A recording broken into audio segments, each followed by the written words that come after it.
The playoffs are here, and you can predict the action all the way to the finals with FanDuel Predicts. Predict the spread, the total points, and even the game-winning moments that make the playoffs. Sign up and get a $25 bonus with FanDuel Predicts. Offered by FanDuel Prediction Markets, LLC, a registered futures commission merchant. 18-plus bonus is non-withdrawable and expires 7 days after receipt. Trading derivatives involves significant risk and may not be suitable for all investors. Manage your activity with their consumer protection tools. Restrictions apply. See terms at FanDuel.com/predicts/bonus-offer-terms.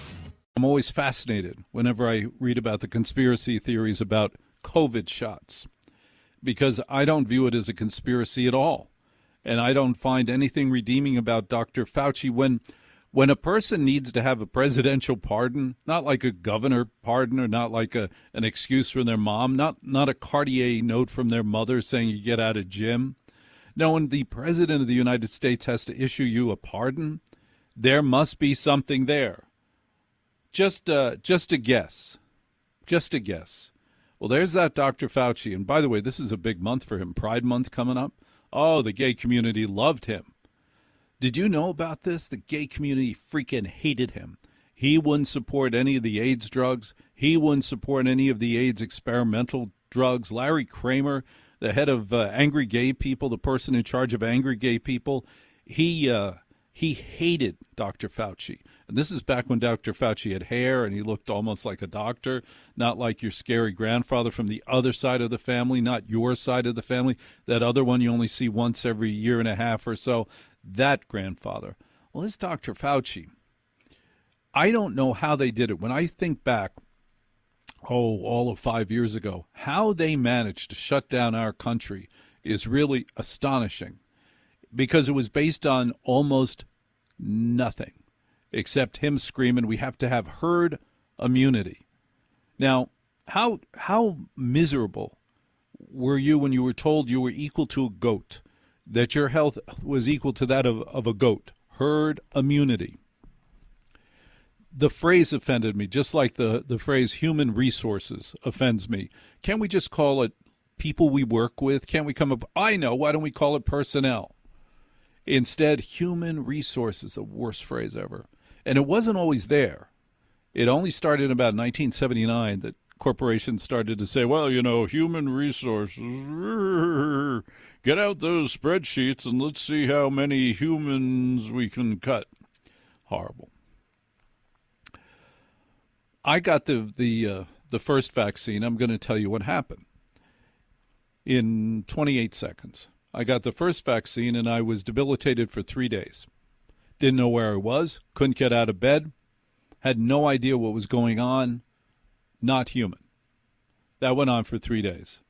The second shot, which I stupidly took, same thing, but it did something else, and it's the part of the medical industry they don't want to talk about.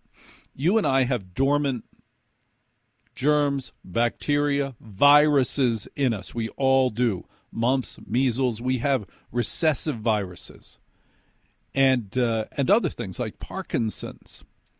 And for many, many tens of thousands of us, once we got that COVID vaccine, it activated those dormant viruses.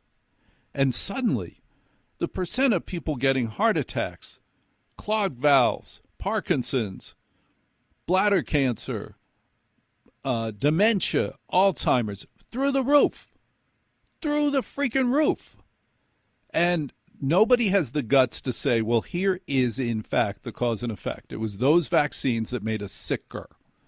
And I'm sure it solved many problems for many people who were very sick, who were otherwise unhealthy, obese, diabetic, blah, blah, blah, blah, blah. Okay.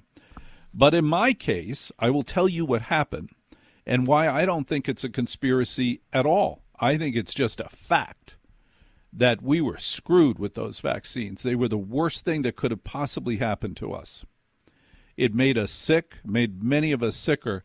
And then there was the other aspect. I'll tell you what happened to me in a minute. But the other aspect of it was this, the social aspect. I wrote on Facebook. I had like 4,000 followers. Why? Because I'm a professional talk show host. Professional talk show hosts have many more followers than cat owners.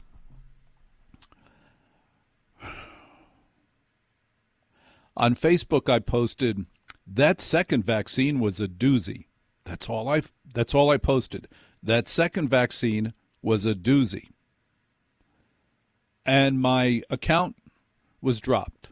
I had 4,000 followers, 300 photographs, all of it vanished. And a note from Facebook saying, you can start a new account. What do you mean I can start a new account? I spent 5 years wasting my life managing Facebook, working for Mark Zuckerberg for 5, 6, 7 years, and you're telling me now I can start a new account? And that's how they, quote, managed it.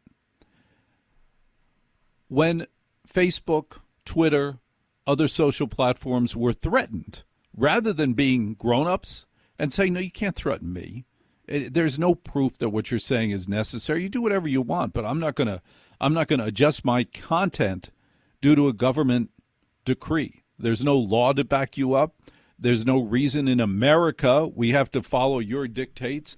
And this comes from the fact that people like Zuckerberg, the people who used to own Twitter, all the other ones, had never been broadcasters, had never been news people. Because you'll notice that the federal government did not call and threaten NBC, CBS, ABC with content issues. We knew how to deal with this, which was to ignore you. Or, even better, if we got a threat about content from the government, we would drag it out into the sunshine and let the sunshine deal with it and get rid of it. That's what would happen. But these nerds in their hoodies and wanting to be all cool in Silicon Valley, the epicenter of jerks, Seattle, the epicenter of jerks, when it comes to content. Oh, technical wizards, respect. The ability to take a business, start it, use venture capital money vaguely irresponsibly, buy a lot of pizzas, pinball machines in the office, foosball, play foosball in the office. Man, that's how you get to be happening. Won't that be neat? Or the worst place you could ever possibly work. Chiat Day in Los Angeles. Chiat Day, advertising agency in Los Angeles, working so hard to be the coolest place on earth. You go to Chiat Day, which is on the beach in Los Angeles. You go there and you realize that like an old bar in 1800, the floor is sand. The whole floor is sand. And you're welcome to take off your shoes and experience an office place with the sand. And there were no desks and no offices. Everybody had a laptop. They were all common, like the Borg. Everybody had like the same laptop. But I will tell you this. I never have been in an angrier office in my life.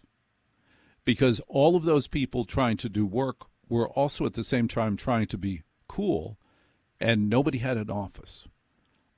No way in hell could I work in an open office, a big open area, and then at some point we play foosball or basketball, which I saw nobody doing at Chiat Day in Los Angeles, the creative hub, the creative epicenter of American advertising. Ooh, angriest people I've ever seen. All worried about whether or not they put on another ounce 3 days ago when they last ate. That's the other thing. None of them eat. They drink bottled water. Anytime you see everybody in an office drinking bottled water and not heavily caffeinated Diet Coke, Diet Pepsi, you know there's a corrupt regime in effect. So my Facebook account was canceled just because I said, boy, that second vaccine was a doozy. And that second vaccine did something else to me. I'm starting to fall down. I'm falling flat on my face. I can't get up off a chair, losing my balance. You name it. I had every symptom of Parkinson's, all of them. I go to a hotshot neurologist and then another hotshot neurologist, and they tell me and my current wife, you have Parkinson's. I'm like, really? And I start taking, and by the way, you know how they truly diagnose Parkinson's? They give you the medicine to manage Parkinson's. If you respond to it, you have Parkinson's. Great. That was triggered by that vaccine. That second COVID vaccine woke up the virus in me for Parkinson's. I had every symptom. I had every diagnosis, you name it. And then something miraculous happened. And I'll share that with you in just seconds, but Let's talk about the conspiracy of silence over the long-term impact of the COVID vaccine. It is a vicious conspiracy that many have suffered from. 800-848-9222. Walter Sterling, 800-848-9222. If you call, we'll have a good chat. If you don't call, I'll play more of Weezer.